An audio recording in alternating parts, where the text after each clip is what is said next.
ग्रीष्म, शरद, वर्षा. संगीता हे सांग बरं, हे ग्रीष्म वसंतवाला हे क्वेश्चन. कोणता हा प्रश्न का? हो अरे यार, हा तर माझा चुकला यार काल. सरच आले दादा. अरे चल सरला विचारू. का रे? सर हा काल प्रश्न होता हा आपला क्लासला. हा हा हा हा मराठी महिनेवाला. ऋतूवाला. अरे हा तर खूप मुलांना प्रॉब्लेम आहे. चला बोर्डवर समजावून सांगतो. चला जबरदस्त ट्रिक सांगतो मराठी महिने. हो सर. बघा, उन्हाळ्यात लग्न झालं कोणाचं? वसंतचं ग्रीष्मासोबत. 4 पोरं झाले, चैत्र, वैशाख, ज्येष्ठ, आषाढ.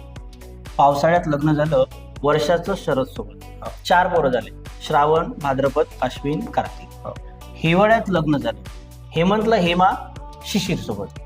त्यांची 4 पोरं मार्गशीर्ष, पौष, माघ आणि फाल्गुन. समजली का ट्रिक? हो सर. हे आहे महिने, हे आहे ऋतू आणि हे आपली मेन सीझन. सर हे ट्रिक तर जबरदस्त आहे सर. जबरदस्त काम आहे. अख्ख्या वर्गात पसरत नाही आता.